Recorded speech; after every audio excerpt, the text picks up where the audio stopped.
¿Qué es el feminicidio?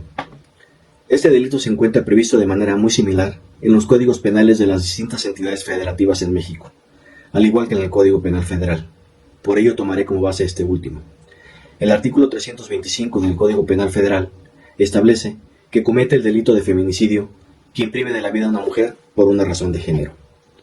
Y se considera que existe una razón de género cuando concurran cualquiera de las circunstancias que enlista ese artículo.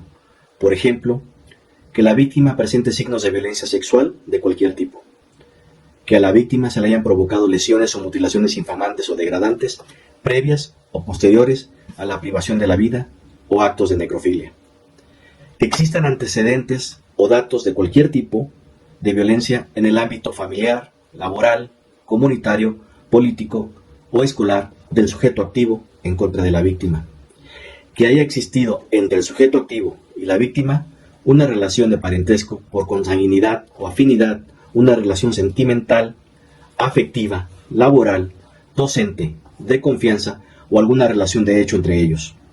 O por ejemplo, que el cuerpo de la víctima sea expuesto, arrojado, depositado o exhibido en un lugar público.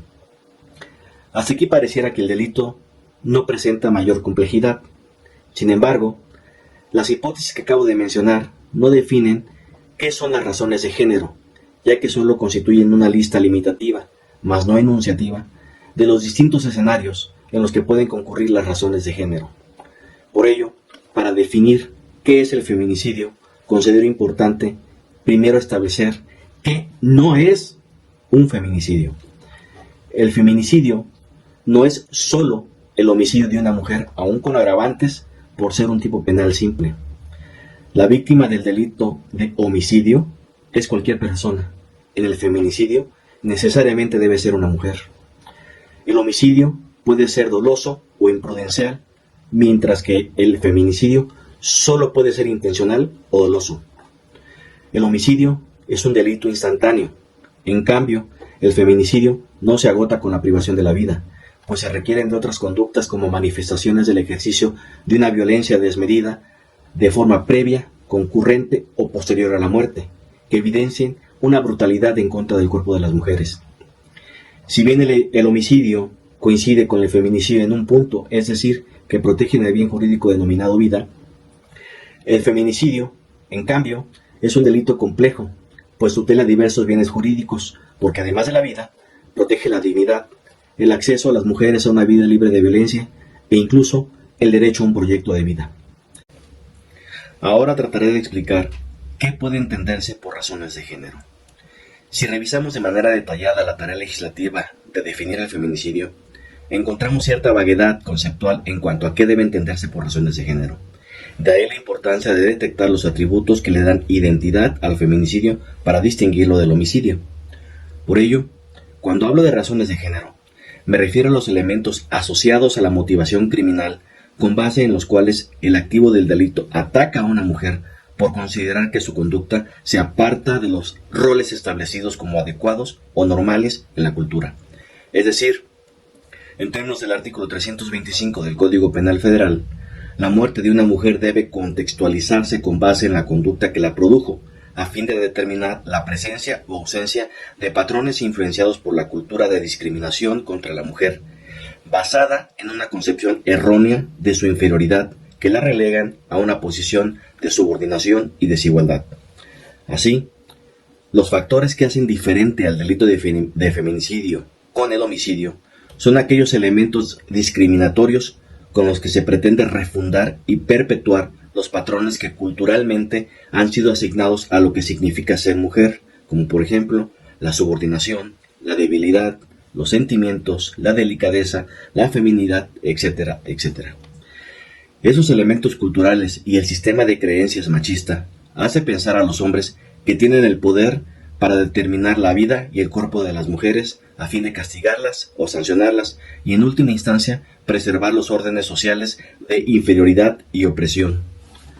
Por ello, para establecer qué son las razones de género en el delito de feminicidio, deben considerarse la complejidad de los bienes jurídicos que tutela, porque además de la vida, también protege la dignidad de las mujeres, el derecho a vivir una vida libre de violencia y el derecho a un proyecto de vida. Con base en lo anterior, es posible afirmar que las razones de género tienen 4 elementos o componentes básicos. El primero es el derecho a la vida.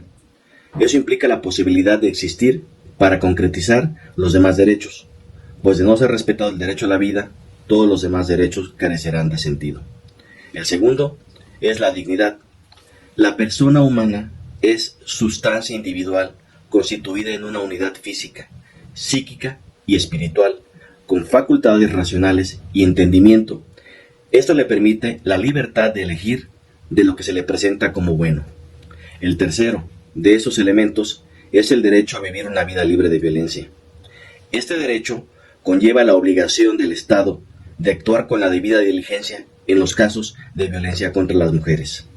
El cuarto elemento es el derecho a un proyecto de vida.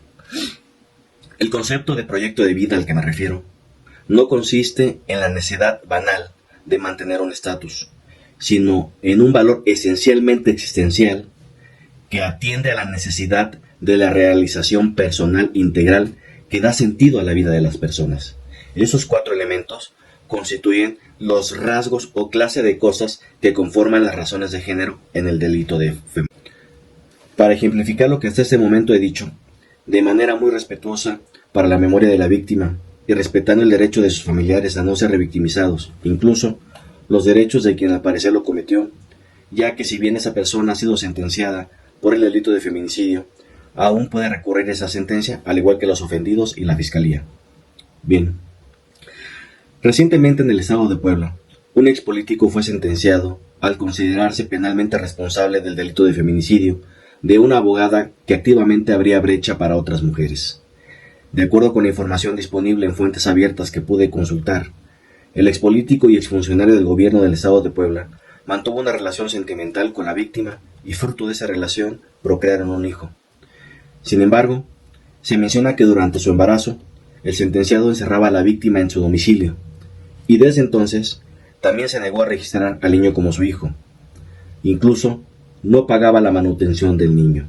Es más, para demostrar su superioridad en el ámbito laboral, impidió que la víctima pudiera trabajar en el gobierno del estado. Incluso, antes de ser asesinada, la activista se había presentado en la Fiscalía del Estado para denunciar al sentenciado por el delito de abandono de personas por no sufragar los gastos alimenticios del niño. Eso demuestra que la violencia feminicidia que el sentenciado ejerció sobre la víctima se basó en una falsa concepción de su inferioridad por el hecho de ser mujer, discriminándola y relegándola a una posición de subordinación, pues la víctima vivió en un contexto machista, ya que se encontraba en un estado de temor constante por la forma en que la trataba el sentenciado. Esto es, la víctima fue privada de la vida como consecuencia de una visión estereotipada referida a la masculinidad del sentenciado, al considerar que el comportamiento de la víctima se alejó de la falsa concepción de feminidad según su condición de mujer, privándola de la vida de manera indigna, con lo que le impidió vivir una vida libre de violencia y desarrollar su proyecto de vida.